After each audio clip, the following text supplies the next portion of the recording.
Welcome to another edition of the Metaphysical Diet. Here we analyze ways to reprogram the subconscious, utilizing astrological cycles in an attempt to steer life towards a more happy and healthier future.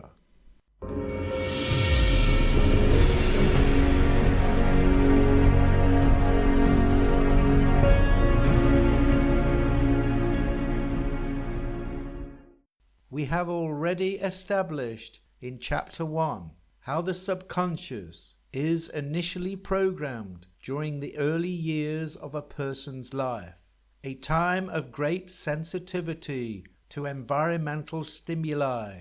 Consequently, seeds planted within the subconscious during this time are either watered towards germination or neglected, depending upon future focus and attention. The subconscious elephant has essentially been given his coordinates and is now well on his way. In a capitalist system based around consumerism, the desire for perpetual growth is a major consideration when socially engineering the minds of the next generation into being needy towards various products and services. If seeds desiring corporate products can be sown within a child's subconscious at a very young age, the prospect of recruiting a future consumer towards a corporation's products is greatly increased. A large part of advertising for corporate product consumption is designed and targeted at the minds of children at an early age, with Christmas and Thanksgiving being major events which teach children to associate joy, happiness, worth and affection with bright-colored toys, sweets, sodas, and overindulgence. The more of the five senses stimulated during this process, the deeper the seeds become grounded within the garden of the subconscious, leading to some deep-rooted, habitual, behavioral patterns. Once inside the subconscious, those wants associated with the focal conscious mind become habitual needs within the subconscious. As the child develops and becomes a young adult, their wants and desires sometimes develop, running contrary to early programming needs within the subconscious. People's habits usually take on similar formats to that of their parents and or the environment which they find themselves growing up in. So how does someone go about changing unhealthy eating habits which have been with them most of their lives? To have better control over one's life, these habits must be either encouraged or discouraged before they can influence a person's character and consequently their destiny. Using the zodiac to illustrate this, we can see how the thought in the head leads to the word in the throat, which promotes the act, leading to habit, character, and destiny. Once the seed in the mind of the subconscious germinates, it becomes very difficult to remove it. Considering the majority of one's subconscious programming took place before the age of 7, setting the stage for the individual's future eating habits. In order to reprogram it, one needs to recreate the same conditions which initially opened the door to the subconscious during those formative years. Give me a child until he is 7, and I will show you the man. Aristotle. Apart from hypnosis, meditation is one of the best ways to place the mind in the theta state. It is also important to recreate balance of thought between hemispheres, as with the mind of the child. This is known as hemisync. One way to achieve this is to cross one's legs and arms, as the left side of the brain controls the right side of the body and vice versa. This stimulates both hemispheres. Once this is achieved and the mind has become centered, repetition and positive affirmations can be offered as mantras in order to influence and reprogram the subconscious with new beliefs running in parallel to one's new goals and aspirations. Because the subconscious is extremely powerful and is our spiritual connection to a higher mind collective, unlike the sequential focal mind, the subconscious has the ability to operate outside the constraints of time and space. With a new belief system in place, your perception of reality should change from within. People and events will seem coincidental as the world around you appears to order itself towards your new objectives, illuminating those similar energies easily for the focal mind to home in on. This is how your dreams really do come true. There are many ways to reprogram the subconscious when trying to make changes as adults. Repetition is successful, but takes a while and many hours of dedication. It works by creating new automatic habits, which are the domain of the subconscious. We learn our mathematical tables this way, reciting them off by heart, without even having to think or engage the focal mind. To become the greatest version of oneself in this limited lifetime, and to live a more fulfilled and happy life, one's internal programming must be in tune with those positive aspirations.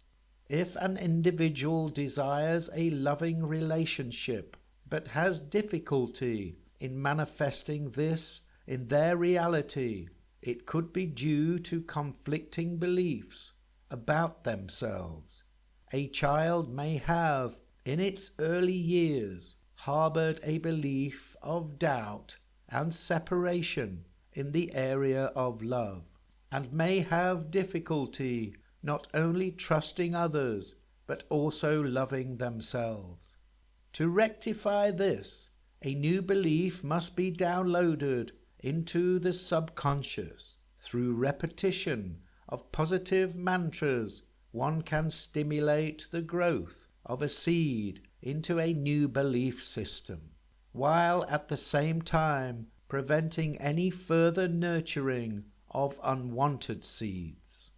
Once in the meditative state, the person must convince the subconscious mind that he loves himself. He must repeat the mantra, "I love myself," until it becomes a fixture in his habitual nature. It is very difficult to love others if one does not care much for oneself. Using this technique, one can work on all areas of their lives until the subconscious is finally playing ball with the focal mind's latest aspirations. The mantra used must be simple, straight to the point, and in the present tense, as though you are talking to a 6-year-old child. It is no good reciting the words, "I will be rich," because this is a future concept, and the future will never be in the here and now. One must say, "I am rich," or "I am wealthy." Therefore I say unto you, what things soever ye desire, when ye pray, Believe that ye receive them, and ye shall have them. Mark 11:24. Whatever your mind can conceive and believe, the mind can achieve, regardless of how many times you may have failed in the past. Napoleon Hill. As a single footstep will not make a path on the earth, so a single thought will not make a pathway in the mind. To make a deep physical path, we walk again and again. To make a deep mental path, we must think over and over the kind of thoughts we wish to dominate our lives. Wilfred Peterson. Whether you think you can or think you can't, either way you are right. Henry Ford. Nurture your mind with great thoughts, for you will never go any higher than you think. Benjamin Disraeli. I attract to my life whatever I give my attention, energy and focus to, whether positive or negative. Michael Lozier. The closer you come to knowing that you alone create the world of your experience, the more vital it becomes for you to discover just who is doing the creating. Eric Leventhal. If you can believe you can do it, the whole universe will conspire to help you. Debashis Mrida. If you change the way you look at things, the things you look at change. Wayne Dyer.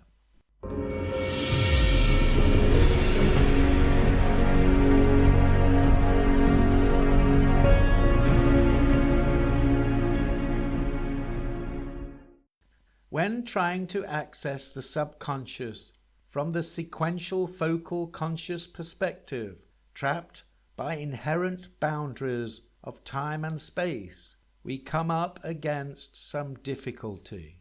However, there are many ways to open this door, allowing us to reprogram the subconscious in order to plant new beliefs. The more of the 5 senses we can stimulate during the reprogramming phase, the greater the chance of success. Here are just a few ways to reprogram the subconscious mind. Positive affirmation. Repeating positive present tense statements, you can override negative thoughts and beliefs already lodged in the subconscious. Use simple positive phrases like I am happy every day. Visualization. Visualizing your wants, needs and desires is a great way to stimulate the subconscious into accepting them as your new reality, conspiring with the universe to make it happen. Hypnosis. While extremely relaxed, with the mind in the theta state, the subconscious is open and easily reprogrammed from suggestions offered by a hypnotist. Subliminal audio or visual. The best time to use this method is when the mind is in the theta state, either at the start of the sleep cycle or towards the end. Meditation. This is one of the most popular ways to access the subconscious, although it requires practice and dedication. Willpower and habit. This is all part of repetition, with the will backing positive intent. Through repetition, habits form, and from habits, a new character is created. Auto-suggestion or self-suggestion is a simple way to influence the subconscious. New positive beliefs and intentions are repeatedly reinforced by the individual until those old negative seeds and beliefs have withered away and perished. Swimming is another great way to access and reprogram the subconscious. Overlooked by many, this simple process does not get the attention it deserves. Considering water is synonymous with the spirit realm, the moon, and the subconscious, it seems a logical choice when choosing other forms of meditation and subconscious reprogramming. The action of swimming is a great opportunity to achieve moving meditation while also stimulating many of the five senses. It really does tick all the right boxes. The swimming strokes are repetitive and rhythmic. The sensation of water flowing over the body stimulates feelings. You hear the sound of the water in an isolated way. Helps to shut out external stimuli in a cocooning effect. While swimming, you can focus your attention on your breathing, activating hemisync by using both arms and legs to swim. Swimming can make you feel relaxed. Once the swimmer has achieved a comfortable state of relaxation with an easy, steady, repetitive stroke, positive mantra and visualizations can be introduced. This will open the door to the subconscious, allowing new seeds and beliefs to germinate. Because the subconscious is a non-judgmental magnet to emotional stimuli, there is another practical way to influence it, a technique which has been known about for thousands of years. Being concerned with emotions, feelings, visualizations, and sensory stimuli. There is no better way to energize all these right brain triggers than the emotionally charged orgasm. Many people make the time to create a self-induced orgasm, but are they wasting a valuable opportunity to influence their reality? Instead of focusing one's attention on factory-made pornographic images of all kinds of perversions freely available on the internet, one could take the opportunity to use the orgasm as a mechanism to influence their physical wants, needs, and desires in a much broader sense. So whatever one thinks about at the moment of orgasm, together with strong affirmative beliefs, one could sow some powerful seeds towards manifesting a whole new reality.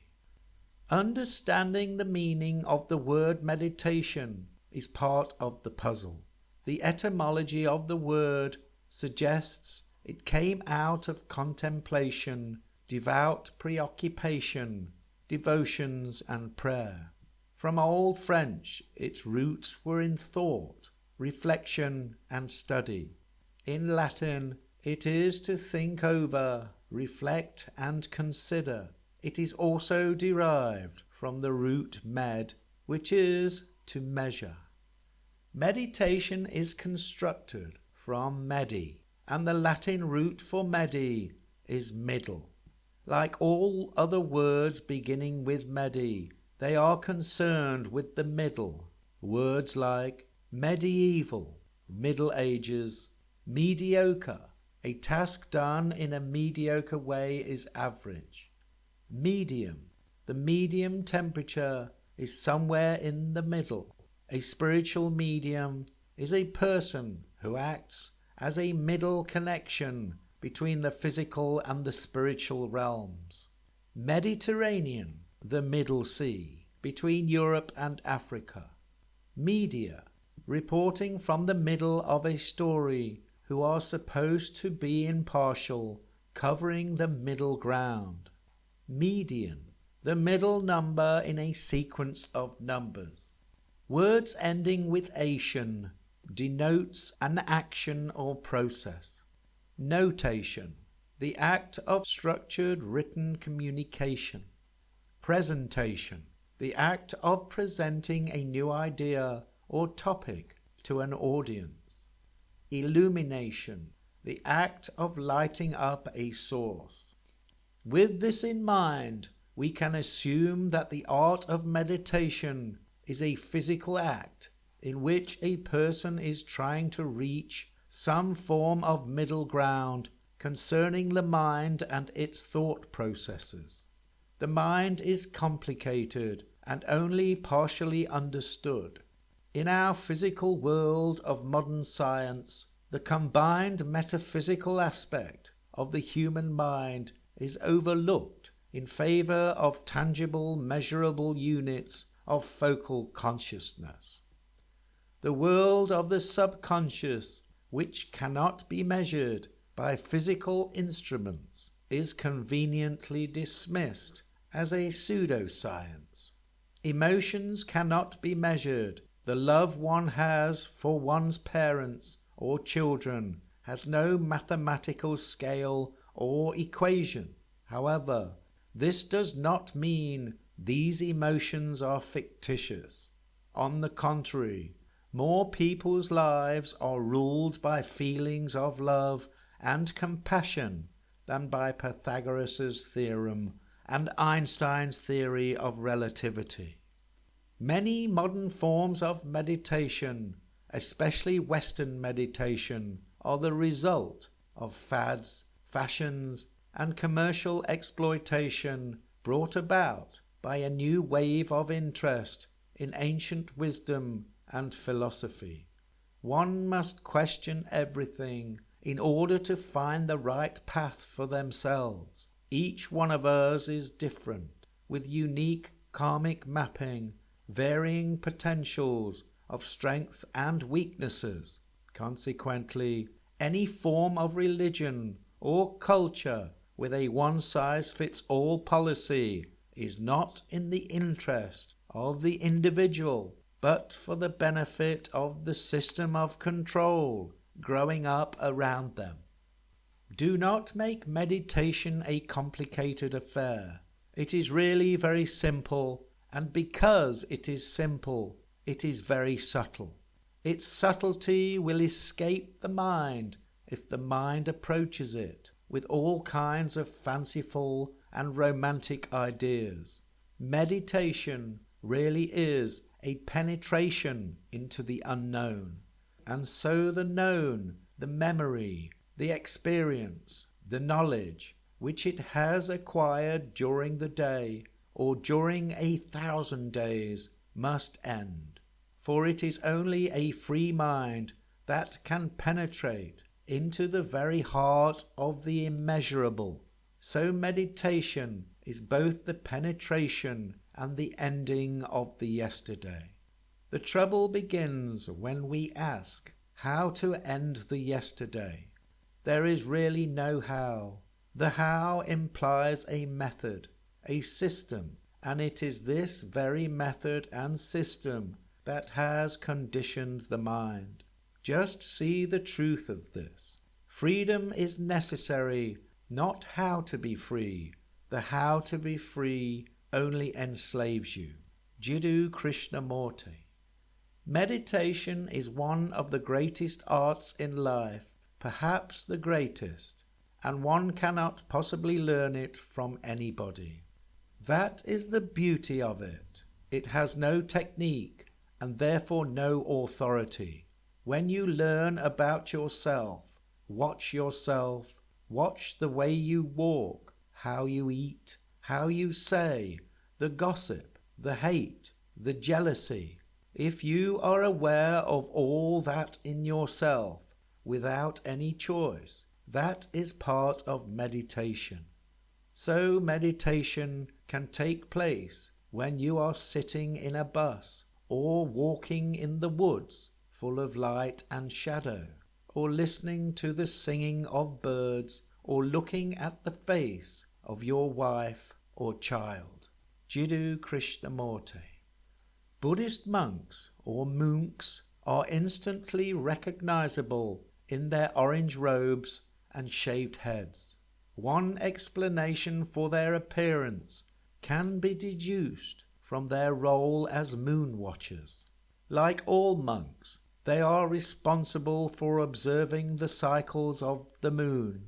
They shave their heads to symbolize the moon, and their orange robes represent the color of the sky during sunset, a time when the moon slowly becomes the dominant luminary in the sky. Unlike other religions, the Buddhists do not focus on an artificially created holy day of the week. Instead, they base their holy days on the four main phases of the moon: full moon, new moon, and half moons, harmonizing their spiritual connection to nature. The moon days in the Theravadan calendar of Thailand are called Wan Pra, monk days. All monks are expected to stay in the temple on these holy days. Quotes from Buddha: "The mind is everything. What you think you become. It is a man's own mind, not his enemy or foe, that lures him to evil ways. There is nothing so disobedient as an undisciplined mind, and there is nothing so obedient as a disciplined mind.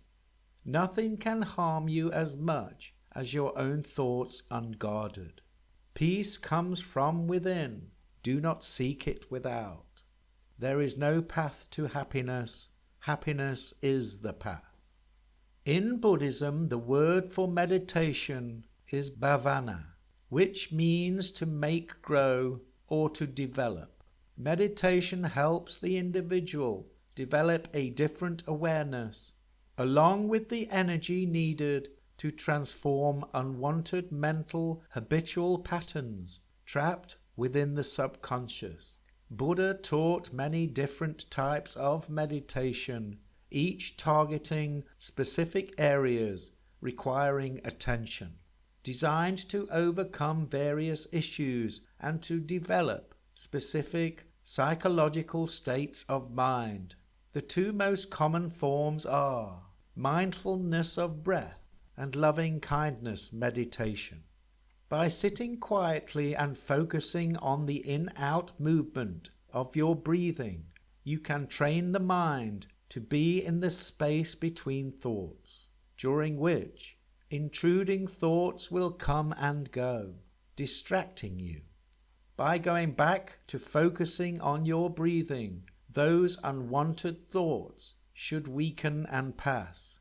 With practice, your ability to concentrate will improve, giving you moments of deep mental calm where inner peace will grow. Once the mindfulness of breath technique has been mastered, loving kindness meditation can be introduced. This form of meditation can influence the subconscious with positive words and affirmations, phrases like, "I am wealthy, happy, and healthy. I am peaceful and calm. I am protected from danger, anger, and hatred."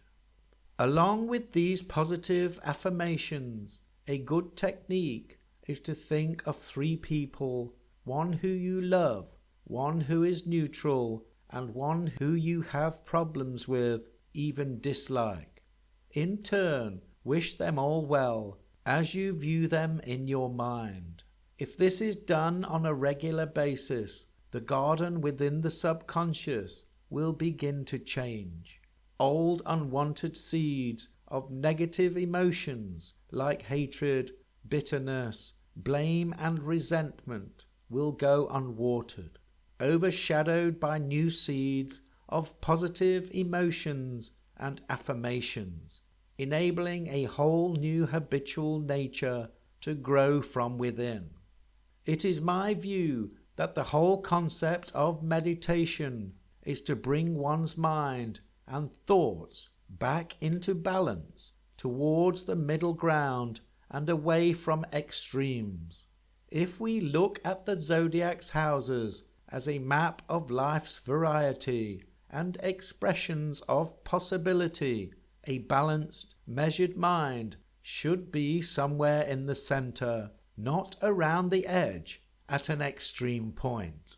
The further away from the middle, the further the mind is away from harmony and balance, preoccupied by one specific house's characteristics.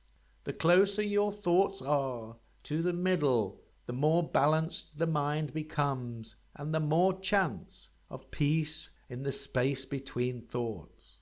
The saying to be centered is used much in modern society to describe someone who is mentally balanced, even without a comprehensive metaphysical understanding of what it really means. It is also a process of balancing the focal conscious mind with the subconscious in order to bring them in line with one another and away from conflict and disharmony. When both the focal and the subconscious are working together, the ability to influence one's own reality is greatly increased. With your thoughts, you truly do make the world. This is all part of the enlightening process.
The posture for meditation is important in a number of ways.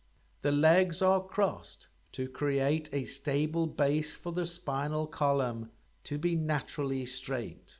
One must feel comfortable in a relaxed, unrestrained manner. The most popular positions are the full lotus, half lotus, and the Burmese posture. The root chakra is placed firmly on the earth, with the crown chakra positioned at the highest point. When one looks at the silhouette of the meditation position, it resembles a triangle, the three areas of consciousness. When one prays, they also create the triangle by placing both hands together, pointing upwards. The joining of the hands is a physical expression of intention, joining or balancing both the left and right hemispheres, the focal and subconscious, in order to influence and manifest a new reality. For where 2 or 3 are gathered together in my name, there am I in the midst of them. Matthew 18:20. You are helping us by praying for us. Then many people will give thanks because God has graciously answered so many prayers for our safety. 2 Corinthians 1:11. Meditation and prayer work together as a mechanism to influence and alter the state of mind, which in turn will influence the state of the body and the perception of this physical reality. The habitual nature of the mind through the subconscious can be altered towards a balanced, harmonious position together with behavior. The state of the focal and subconscious mind acts as a spotlight on specific frequencies it is aligned to. Anger begets more anger, and love begets more love. It is the universal law of attraction. The familiarity of a thought will make it much easier to notice and materialize on the outside. True meditation is to center one's consciousness in silence, not to go anywhere or reach for anything, just to be centered in silence. From this position of oneness, prayer and positive affirmations can be introduced for maximum effect. Be still and know that I am. Psalms 46:10. Meditate in your heart upon your bed and be still. Psalms 4:4. Meditation is just sitting quietly, whereas prayer is a projection of the consciousness in an affirming way. So to create the right environment for prayer to be effective, it must always begin by centering oneself through the act of meditation. There is nothing mind can do that cannot be better done in the mind's immobility and thought-free stillness. When mind is still, then truth gets her chance to be heard in the purity of the silence. Sri Aurobindo. Meditation is silence. If you realize that you really know nothing, then you will be truly meditating. Such truthfulness is the right soil for silence. Silence is meditation. Yoga Swami. Spiritual meditation is the pathway to divinity. It is a mystic ladder which reaches from earth to heaven, from error to truth, from pain to peace. James Allen. Meditation is the golden key to all the mysteries of life. Bhagwan Sri Rajneesh. Meditation is not something that should be done in a particular position at a particular time. It is an awareness, an attitude that must persist throughout the day. Annamali Swami. Meditation is the dissolution of thoughts in eternal awareness or pure consciousness, without objectification, knowing without thinking, merging finitude in infinity. Sivananda Saraswati. If you can't meditate in a boiler room, you can't meditate. Alan Watts. Meditation, perhaps, is the only alchemy that can transform a beggar into an emperor. Bhagwan Sri Rajneesh. Meditation is not a way of making your mind quiet. It is a way of entering into the quiet that is already there, buried under the 50,000 thoughts the average person thinks every day. Deepak Chopra.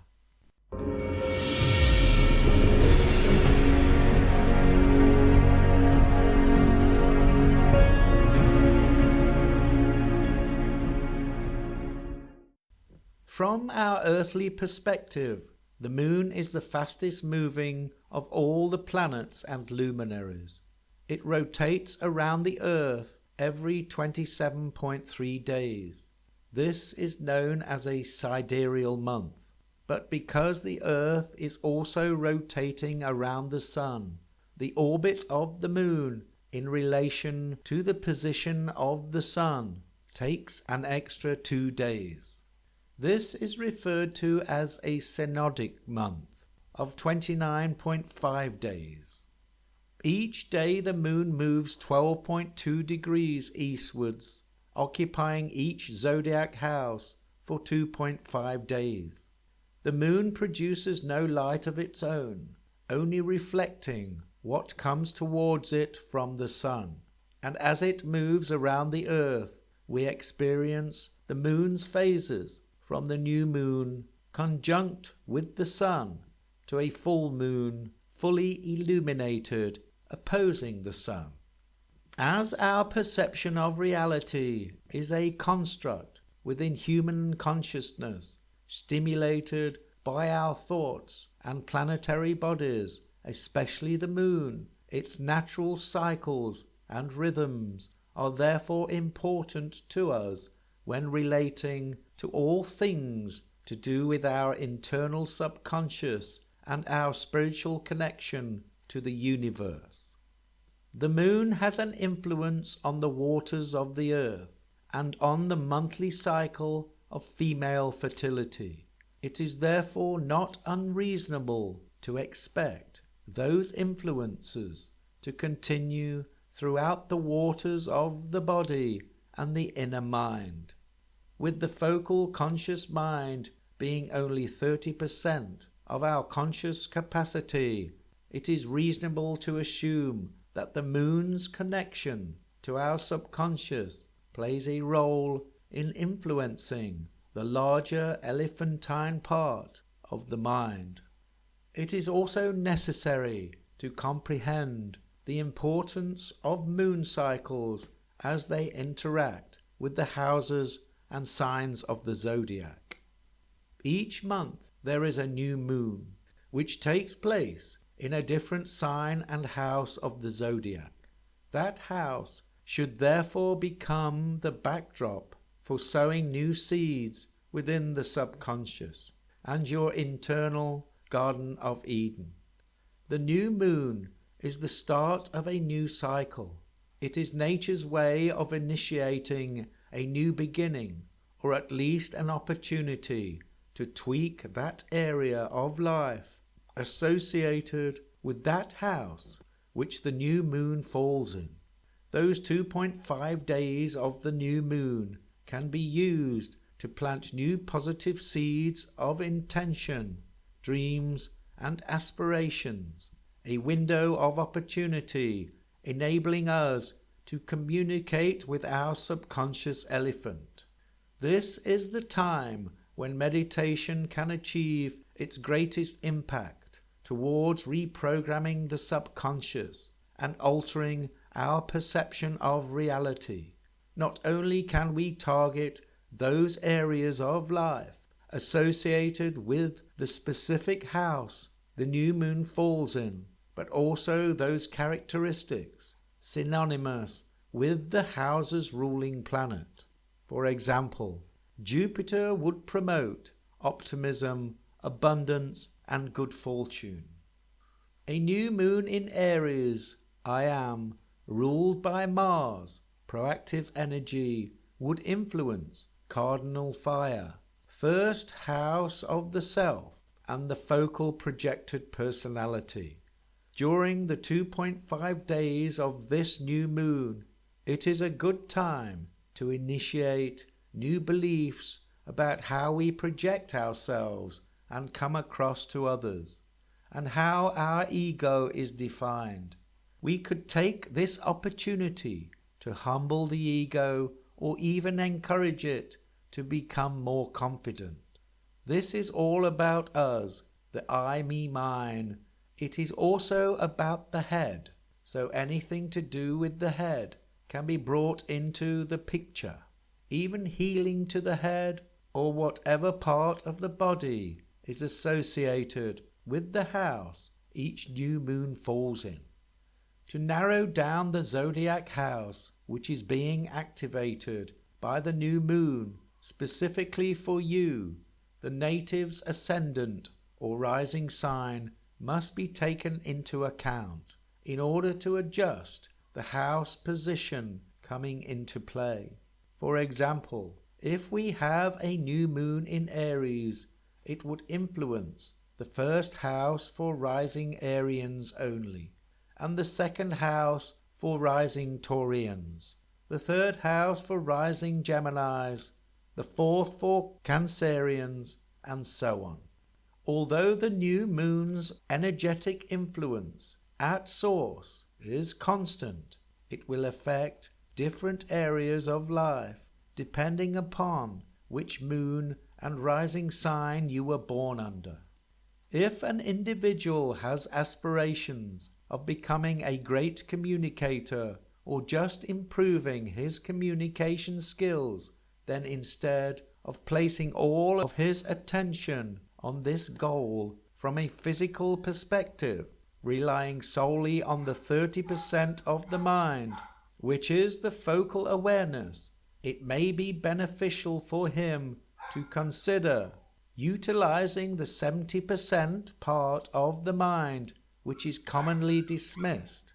It may be advantageous to meditate during a new moon in Gemini, and for those 2.5 days of the new moon, all efforts should be placed on reprogramming the subconscious using an array of techniques designed to stimulate the elephant and the Ganesha.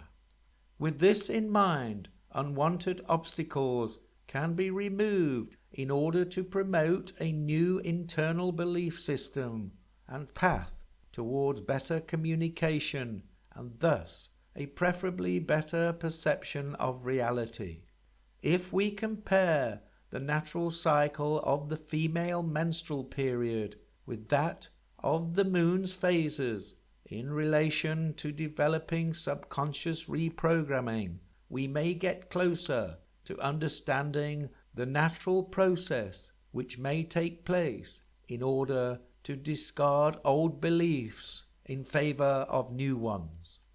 The start of the menstrual cycle can be compared to the start of a moon cycle, with the appearance of a new moon every 29.5 days. This can be utilized to discard unwanted subconscious beliefs from the mind, just as the uterus discards blood and mucosal tissue from their inner lining during the first 7 days of its cycle.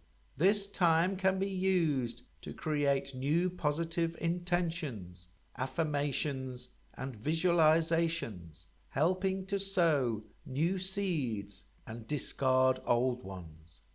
If one persists with regular repetitive reprogramming techniques, the new seeds should germinate, just as a new egg is produced around 14 days. The full moon should help to bring forth new subconscious seeds into the physical realm. Being in tune with nature's cycles is important.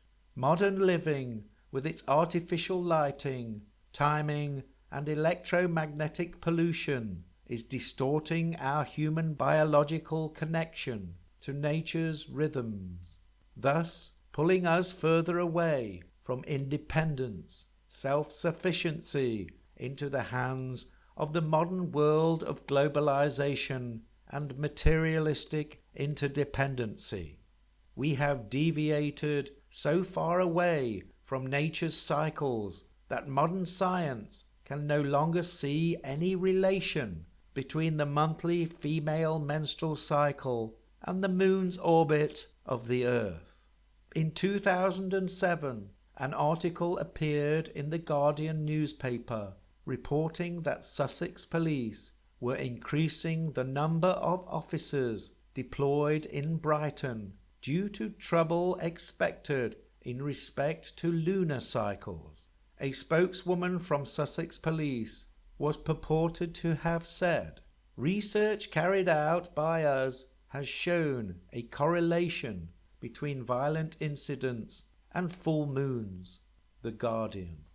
The article also goes on to say that a 3-month psychological study was carried out on 1,200 inmates at Armley Prison in Leeds, in which they found a rise in violent incidents on and around the days of the full moon.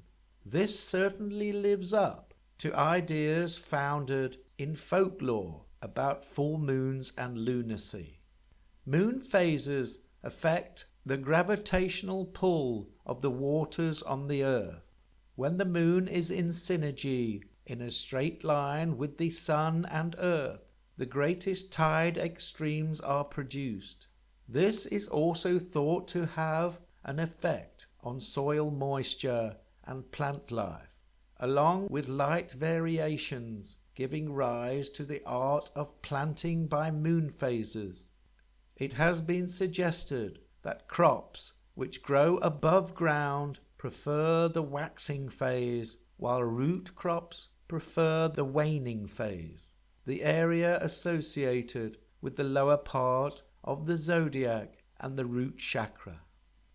The old-time gardeners say, with the waxing of the moon, the earth exhales.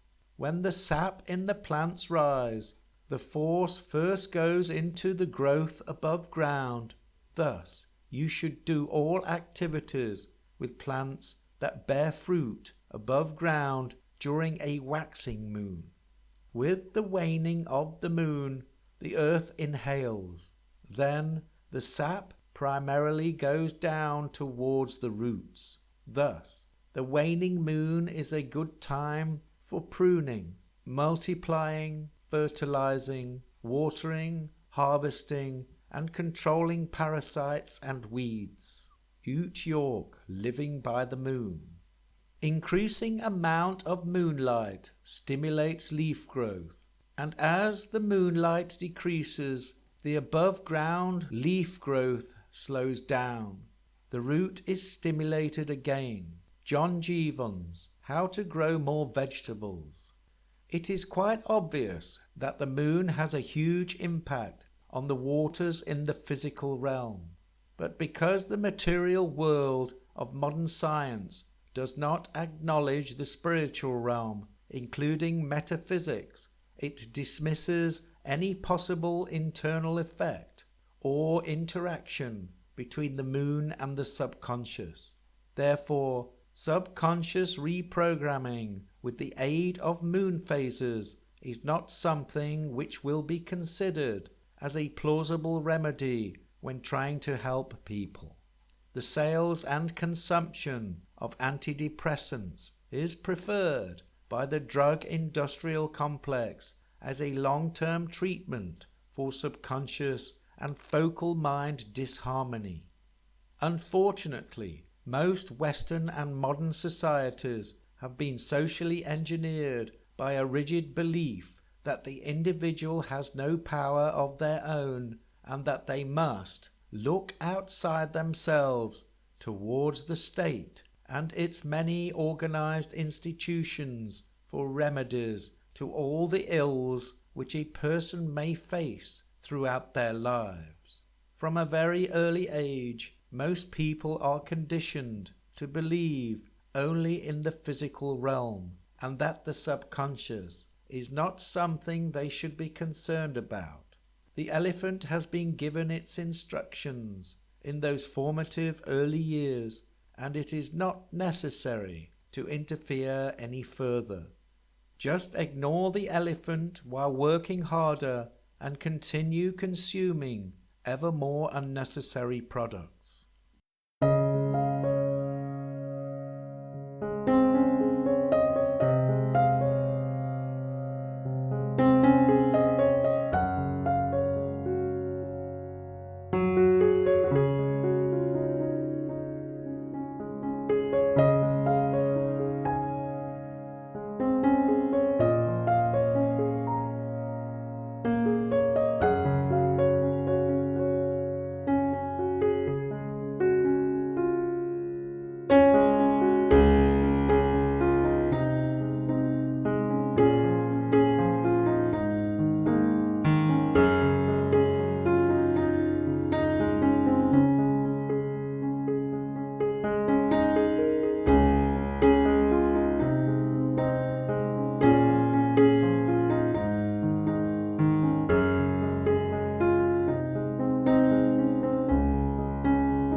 The moon is all about internal needs.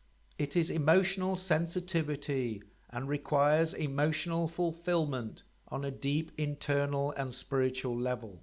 It is sometimes regarded as the Pac-Man due to its need for internal fulfillment. Consequently, it holds the key to our habitual nature along with eating habits. The word mood is derived from the moon as the fastest and closest moving planetary body in the heavens. Its transits have a deep emotional and spiritual influence on our biology and perception of reality. The German word for mood is Lunar, another connection to the moon or lunar. Moreover, because the moon moves through the signs and houses relatively quickly, our moods change with the angle of lunar transits as they interact with the position of our natal planets, changing our karmic disposition. Occasionally, when the moon's transiting angle or Archangel Gabriel comes up against hard, inharmonious angles with other planets and signs, it is referred to as a bad moon rising. The choice and use of the word cancer to describe a disease which from a metaphysical perspective is the result of an imbalance within the body's internal mechanisms of well-being, harmony, and subconscious chi energy seems more than just a coincidence. Cancer is, of course, the zodiac sign ruled by the moon, represented by the crab, which was known in ancient Greek as Cancer. The accepted reason for this choice of word, described in medical literature, is due to the cancerous tumour having a similar appearance to the legs of a crab. Hippocrates, considered to be the father of medicine, used the term carcinos and carcinoma to describe non-ulcer forming and ulcer forming tumours. In Greek, these words refer to a crab. Projections from a cancer look like a crab. From a metaphysical perspective, when our internal spirit and karmic disposition becomes inharmoniously detached from the physical soul, the result can promote dis-ease within the biological framework of the body. The further the soul and spirit detachment, together with a disregard for nature's rhythms and cycles, the greater chance of some form of physical response to this predicament. Cancer, the fourth house of the zodiac, is the house concerned with the home, personal needs, and feelings of inner security. If this is undermined or infested with stress, there is a chance that the sign of Cancer may precipitate some unwanted manifestations in the physical realm.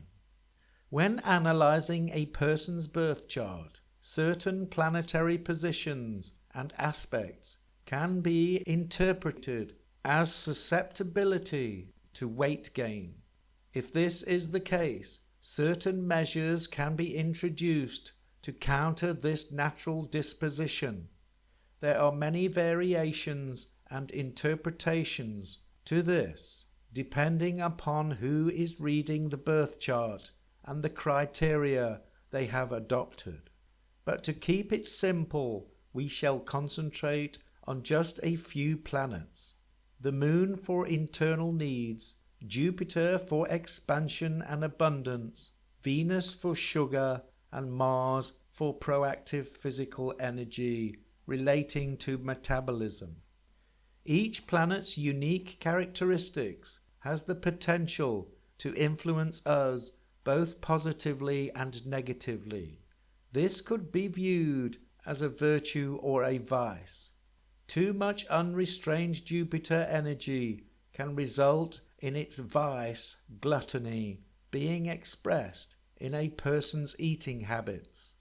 Saturn also has a vice with the potential to promote greed. Consequently, the position of certain planets, either in the birth chart or in day-to-day transits, can promote unwanted vices in one's life. In my first book, Language of the Gods, I explain in detail how each monotheistic religion has singled out one planet over all the others to represent their overall characteristics and philosophy.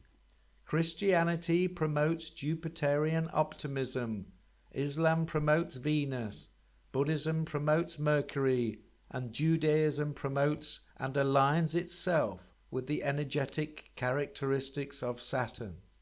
This simple underlining observation explains the many differences expressed in various cultures that have adopted these religions. For example, Jupiter is the planet of abundance and expansion. It is the largest planet in our solar system, and as such reflects these characteristics throughout the Christian world.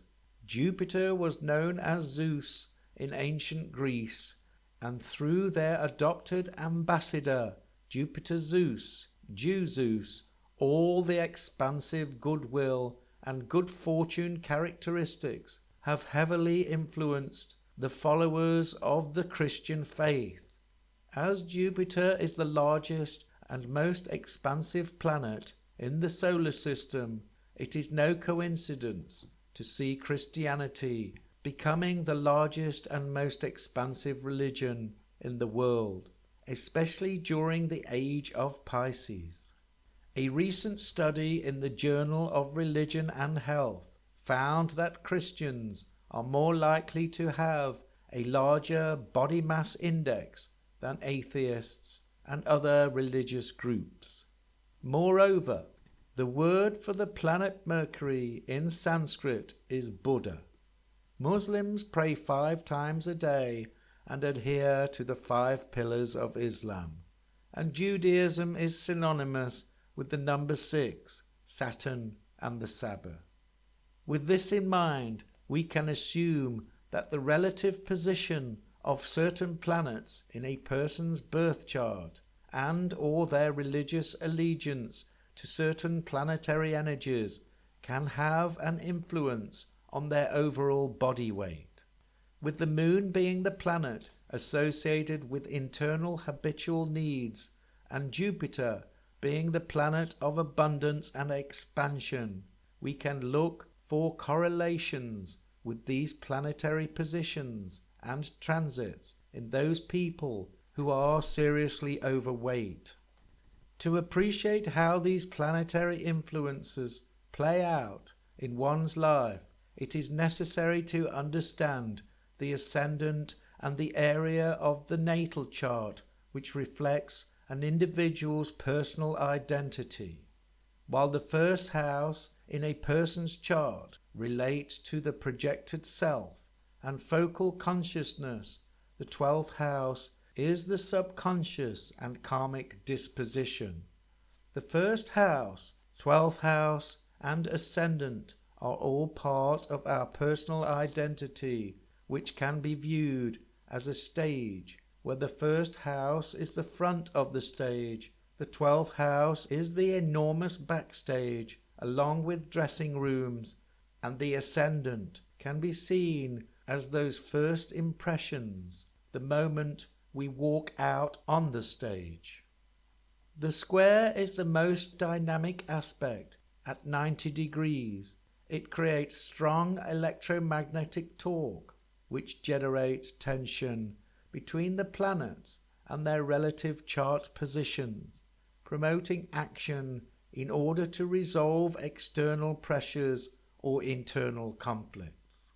Although all the planets have the potential to promote excessive weight gain, certain planets like Jupiter, when either conjunct, together, or in conflict, square 90 degrees with a person's ascendant, will focus Jupiter's expansive gluttonous potential towards an individual's personal identity. Likewise, as Jupiter transits around the chart over the course of a person's lifetime, occasionally creates hard squaring aspects to the ascendant, giving rise to some periods of expansion due to gluttony. Every 12 years, Jupiter transits the ascendant and goes through the first house. This is regarded as a period in one's life where weight gain has a good chance of occurring. Many astrologers support the theory that if Jupiter is found in a watery sign like Pisces and Cancer, there is the potential for excessive weight gain. Similarly, there is potential for weight gain if Jupiter is badly aspected with either the Sun, focal consciousness, or Moon, subconscious. Oliver Hardy's birth chart is interesting in a variety of ways. Regarding his weight, Jupiter, I expand, is positioned in his first house of the projected self, which also happens to be in Pisces, one of the gluttonous water signs. We also find Venus in the first house, close to the ascendant. In Sanskrit, Venus was known as Shukra. It is the planet of all things sweet, and the origin of the word sugar. This Jupiterian abundance of all things sweet would have manifested in Hardy's personal identity, and how he was seen to the outside world. Every 12 years, Jupiter's transiting return would have also played a role in promoting times of overindulgence and gluttony. Whichever planet transits through his ascendant will shower its influence over his personal identity, promoting variations to his general behavior. While Jupiter is known for expanding a person's weight, Saturn can influence us in the opposite way. Saturn is an inversion of Jupiter's crescent over the cross characteristics. It is the cross over the crescent, associated with restriction, loss, and control. Saturn is the slowest of the traditional planets seen with the naked eye. Consequently, it was known as Old Father Time. When Saturn passes the ascendant, it can promote weight loss along with improved control over one's projected self and personal identity. Mars, the planet of proactive energy, can stimulate the metabolism into burning off excessive fat. Venus will promote cravings for all things sweet, especially when conjunct with the Pac-Man moon as it moves close towards the ascendant. Along with the ascendant, the position of one's natal sun and moon will also play a part with transiting planets throughout the course of a person's life. The sun being associated with the focal consciousness will draw your attention to any extra influence offered by transiting planets like Jupiter.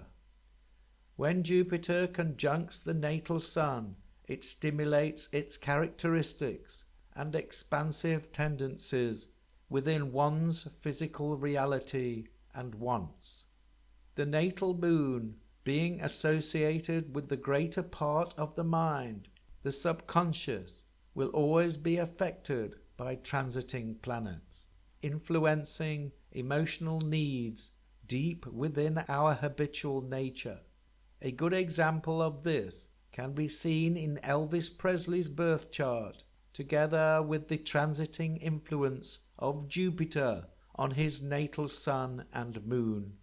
In the final years of his life, Elvis Presley ballooned during the 1970s, contributing to his death in 1977. As can be seen from Elvis's birth chart, he has Jupiter on his personal identity side of his chart, near the ascendant, in the water sign of Scorpio, I desire, combining to create I desire to expand. What is important here is the transit dates of Jupiter as it interacts with his natal ascendant, Sun and Moon. Every 12 years, Jupiter moves a full cycle around the chart, heavily influencing Elvis to expand even more. During the first 2 Jupiter returns, Elvis was a young man with a high metabolic rate, especially when he was working. The problem came on Jupiter's 3rd return in 1972. As Jupiter crosses his ascendant, he was 37 years old and his metabolism was slowing down. Instead of cutting back on the calories and carbohydrates, he became gluttonous, consuming thousands of calories per day. In 1973, Jupiter conjuncts his natal Sun, promoting his focal consciousness to home in on expansion and gluttony, passing Venus, the sugar planet, for bouts and cravings for all things sweet. In 1975, Jupiter's transit homes in on Elvis's natal moon, setting in motion gluttonous, habitual needs within the powerful mind of the subconscious. This is the point of no return for Elvis. According to some sources, by the time of his death in 1977, he was consuming a whopping 10 to 12,000 calories per day. He had expanded to 159 kilograms or 25 stone. This is a great example of how vulnerable the subconscious is to unhealthy habits. And as we grow older, we must take control over what seeds we allow to germinate within its garden. Although planetary influences are there, they are subtle and no match for an individual's willpower in overriding their unwanted potential. What you focus your attention on is ultimately the source of the seeds which may or may not germinate into new habits. Mars is also important when looking at weight gain, as it is a planet associated with proactive energy and the metabolism. A good aspected Mars can promote calorie burn, whereas a bad aspected Mars will do the opposite. When Mars goes retrograde, it is considered to be a time when weight gain is highly probable. This is because when the planet of proactive energy and physical movement goes retrograde, it is thought to have a detrimental effect on a person's metabolism. There are so many factors to consider when analyzing a birth chart, together with daily transits, that it takes an experienced chart reader to interpret what cosmic energies are at play at any given time. Throughout our lives, our weight, appetite, and energy levels fluctuate. From an astrological perspective, this could well be the result of cosmic cycles having an influence on our biology. The moon's phases play a significant role in our internal needs and emotions and are thought to influence not only our moods but also our cravings for food. A new moon, increased appetite, emotional energy increased, increase in intuition and new ideas, more deeper sleep, clear insight, feel more introverted, sensitive and detached. Full moon, decreased appetite, physical energy increased, more wants as opposed to needs. Sexuality is at a peak, more likely to stay out late, and dreams come into focal awareness.